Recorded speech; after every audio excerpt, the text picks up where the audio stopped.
From the poster, the new Netflix crime documentary Tread looks a lot like a low-budget indie horror film. And in some ways, it plays out like one.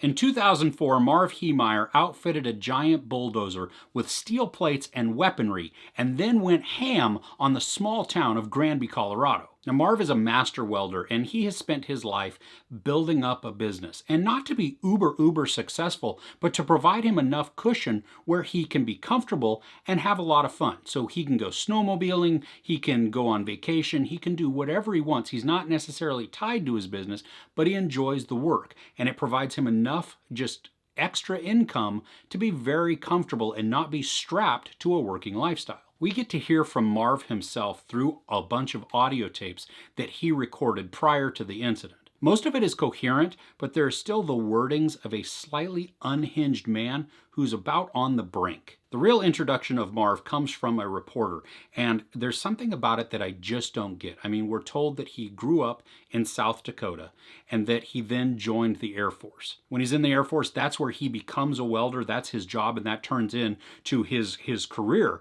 But they show this picture of Marv with a whole bunch of German around it.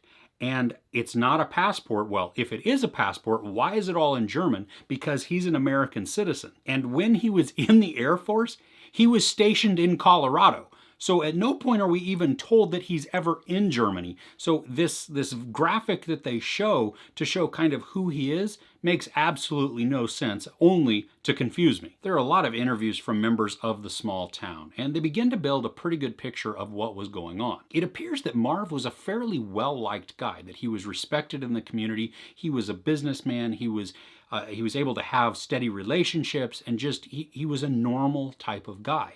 I mean, he had a lot of fun. He went out snowmobiling with a whole bunch of friends all the time, and not just a couple, but a really large group. And so you don't get the loner sense from this dude. You don't get that he is just some hermit or some crazy guy out in his shack writing a manifesto who then is all of a sudden just going to go nuts on somebody.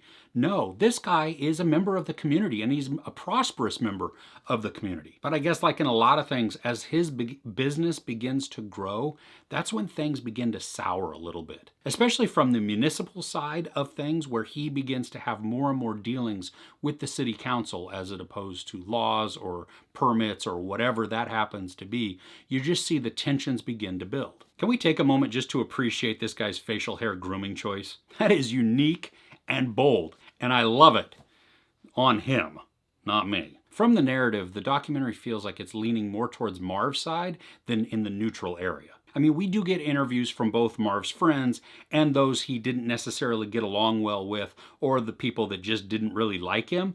But even with that, it still felt like it favored Marv a little bit. Love him or hate him, there are reenactments of action that leads up to the final event. I mean, sometimes it was okay. Other times it was a bit overdramatic and just kind of weird. At those moments, it really began to lean more towards the fictional side of storytelling. Marv is said to be a pretty frugal guy who then just got pushed to the end of his rope and did his best to cope, except the town leadership was against him. I mean, it's a little bit like a David and Goliath story, except in this, David buys a giant bulldozer and then customizes the crap out of it. The last 30 minutes of this are going to bring out the 5-year-old in a lot of people. You know, those kids who got really excited when the garbage truck rolled by or when they would see some huge dump truck.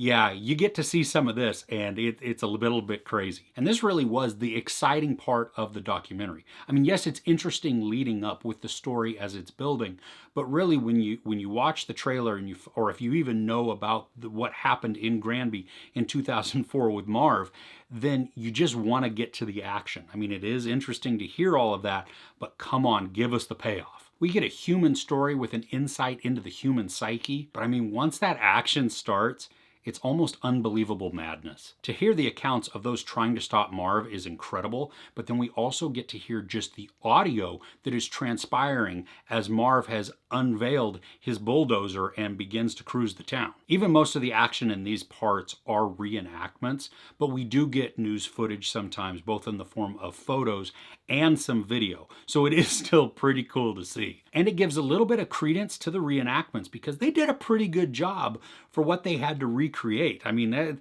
it's a tough task, especially when you're not making like a Hollywood big budget action film. You're trying to make this as a documentary. They do a pretty good job. Ultimately, this is a sad story because there aren't really any winners on the day that Marv decides to drive his bulldozer. But it is a really interesting look into the mind of a man who is just pushed beyond his limit. I recommend checking out Tread, especially if you're into character studies. It's fairly satisfying and it's fun. There's no sex or nudity, there is profanity and some violence. So what are you watching right now? Let me know in the comments below. If you enjoyed this review, please give it a like. Also, don't forget to share and subscribe. I'm Chris. This is Movies and Munchies. Thanks for couching with me.